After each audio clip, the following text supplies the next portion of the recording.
Dans le dernier numéro de Nouvelle Vague, l'émission que je présente en direct tous les mardis soirs, je recevais Le Guise et on a pu voir ensemble qu'il y avait des signes d'espoir, des signaux positifs un peu partout, même si évidemment la situation générale reste quand même très compliquée.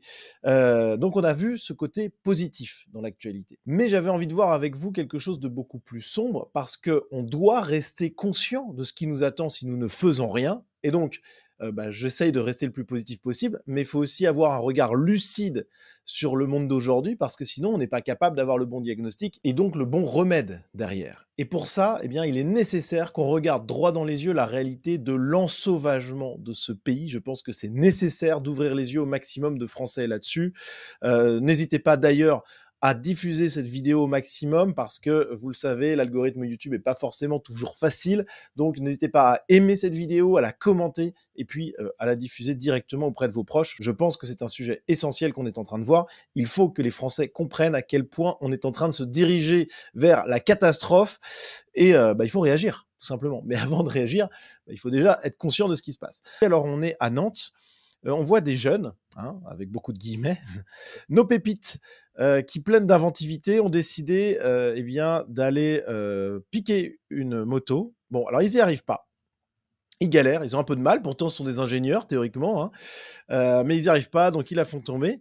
Ils s'en vont et là, il y a quelque chose qui est assez exceptionnel et qui montre toute la frustration, la haine, le ressentiment qui anime ces gens-là. On les voit, voilà, une dame, qui se fait attaquer par les jeunes, voilà, qui sont frustrés de ne pas avoir, pu, commettre leurs méfaits et donc elle se prend un coup, voilà. Alors c'est pas ultra violent comparé à ce qu'on va voir dans quelques instants, mais c'est tellement mesquin, tellement sale que c'est symbolique de ce qui est en train d'arriver à la France. Alors, autre actualité beaucoup, beaucoup plus violente, on est à Reims, un adolescent de 16 ans qui a été enlevé, séquestré et frappé. Alors pourquoi? Eh bien parce qu'il aurait repoussé les avances d'une jeune fille, voilà. Alors on ne sait pas exactement, comment ça s'est passé cette histoire-là, mais ce que je voulais noter avec vous, c'était une similitude avec le drame de Châteauroux qui a coûté la vie à Mathis, tué par un Afghan qui était accompagné de sa mère.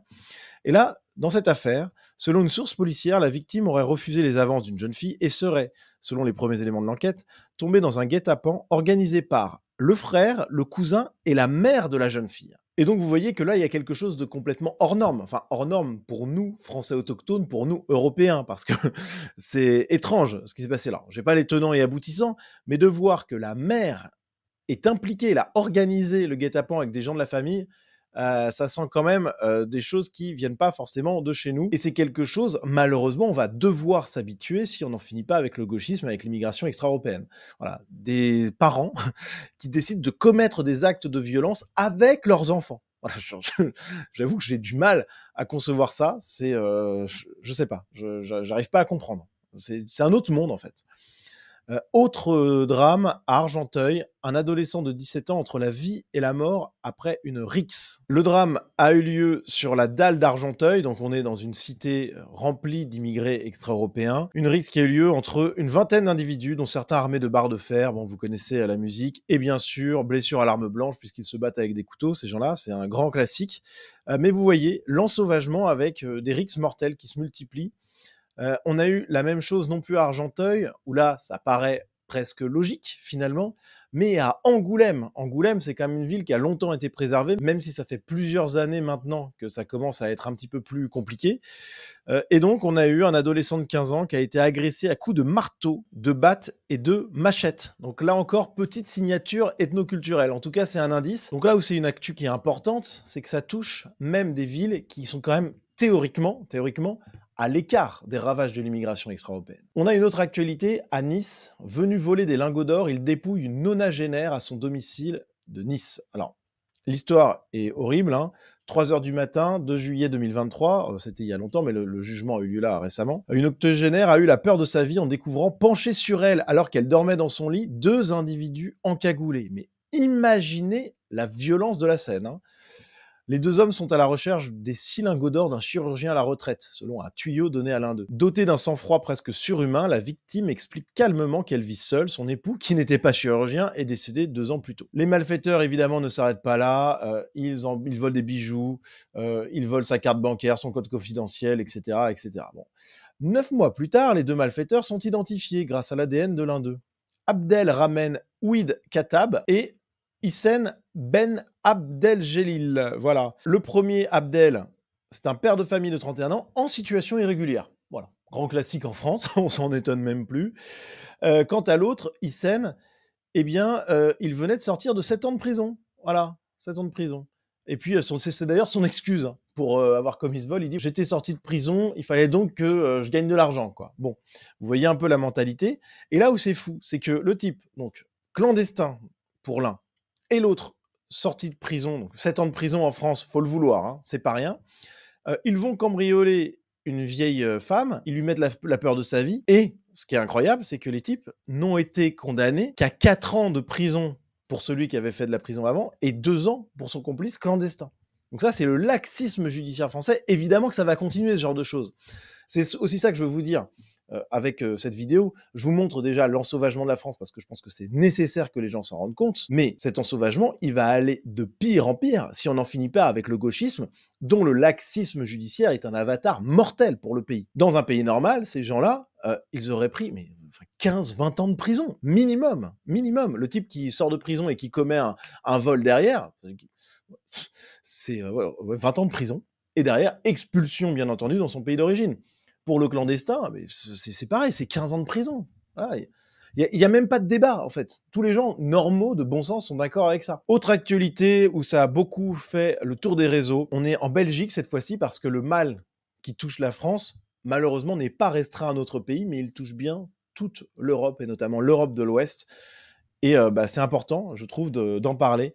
Il y a eu un passage à tabac qui a été vraiment très commenté sur les réseaux sociaux. Alors, je ne peux pas vous montrer les images parce que c'est d'une violence telle que je pense que la chaîne sauterait. Donc, je vous mets un extrait. On voit ici un jeune autochtone hein, qui, en Belgique, se fait tabasser de manière ultra violente par des jeunes extra-européens. On voit ici le pied qui est prêt à partir dans la tête du jeune qui est au sol. Hein. Donc là, c'est quasiment une tentative de meurtre, hein, un penalty, comme on dit. Et d'après le père de la victime, son fils de 16 ans a été roué de coups parce qu'il a refusé de vendre de la drogue pour le compte d'une bande et qu'il s'est opposé à leur donner 100 € en échange d'une protection. Voilà ce qui attend les Européens demain si nous ne faisons rien. C'est tout simplement l'instauration d'une sorte de mafia, mais c'est pas la mafia italienne un peu romantique, et encore, il y avait pas grand-chose de romantique dans la mafia italienne. Mais là, c'est 1000 fois pire que la mafia italienne. On est dans la sauvagerie, on est dans le racket permanent, on est dans les trafics de drogue, on est dans la violence, avec zéro sens de l'honneur.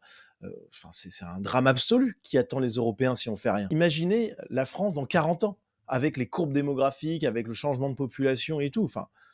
Ça va être un désastre, ce genre de choses. Parce que là, que ce soit en Belgique ou en France, bon, les forces de l'État arrivent encore à peu près à gérer la situation. Je dis à peu près parce qu'ils ne gèrent pas complètement très loin de là. Mais voilà, il y a quand même des mecs qui étaient là-dedans, qui ont été par exemple placés en institution fermée après tout ça. Donc vous voyez, il y a quand même une réponse. Mais dans 40 ans, avec la déliquescence de l'État, avec la hausse de la part des extra-européens dans la population, notamment chez les plus jeunes, on va faire face à une vague d'ensauvagement qui va être terrible. C'est pour ça qu'il faut prendre conscience et qu'il faut se réveiller. On a, retour en France, en Essonne, un garçon de 17 ans qui était venu pour une fausse transaction, pour un site de revente, qui a été victime d'extorsion avant de subir des actes de torture et de barbarie. Donc, 2 suspects âgés de 15 ans tout juste ont été arrêtés.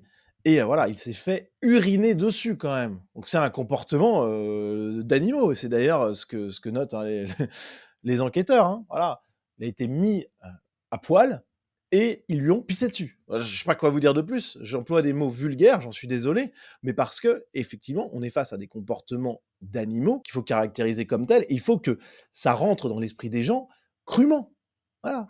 Vous pouvez avoir un de vos enfants qui va se retrouver piégé par des racailles et qui va se faire pisser dessus. Voilà, c'est ça la France de demain si on fait rien. Encore plus grave, évidemment, Martin, 24 ans, tué, fauché par une voiture à Toulon. Voilà, donc un drame absolu. On pense à sa famille. Alors, qu'est-ce qui s'est passé exactement? Ils étaient en boîte avec des amis. Un dragueur un peu lourd, voire très lourd, a essayé de séduire une de leurs amies. S'en est suivi une dispute, quoi. A priori, il n'y a pas eu de coup échangé, hein, juste une dispute. Et le dragueur très lourd, âgé de 20 ans, déjà connu de la police. Donc, bon, je sais pas exactement quel est son profil, mais on peut avoir un portrait robot quand même qui commence à se dessiner. Et bien cet homme-là, il a tout simplement foncé avec son véhicule sur le groupe, qui a réussi à l'éviter, mais il est reparti en marche arrière. Donc vous voyez vraiment la volonté de tuer, hein. Il a blessé 2 personnes et il a tué Martin. Et ça arrive toutes les semaines en France, et peut-être même tous les jours, mais on n'en entend pas forcément parler. Mais il y a un Français qui se fait tuer par des racailles, quelles que soient leurs origines, et c'est tout simplement inacceptable. Retour en Belgique avec une affaire abominable, une Belge qui était battue, violée, séquestrée, agressée de manière quotidienne par son compagnon. Alors, l'histoire est abominable, hein.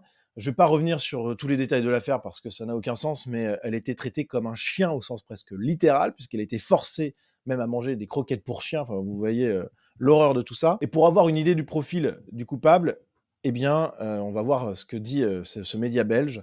C'est en 2020 qu'elle rencontre Mohamed. Ce dernier avait fui la Syrie en 2013 pour atterrir en Belgique, après avoir habité en Espagne. Donc, Mohamed qui viole et qui torture une jeune Belge. Voilà aussi un symbole quand même de ce qui peut se passer dans ce pays, qui peut se multiplier. Toujours en Belgique, toujours une histoire de viol. Une adolescente de 14 ans victime d'un viol collectif par une dizaine de mineurs dont l'un n'avait que 11 ans. Qu'est-ce que vous voulez que je vous dise de plus? Ça, c'est de l'ensauvagement. En France, là encore, une affaire de viol. Paris-Normandie qui nous dit c'est une affaire quelque peu nébuleuse. Un couple s'est fait agresser, le mari est poursuivi par un homme muni d'une machette. Pendant ce temps, la femme est placée dans une voiture et est violée.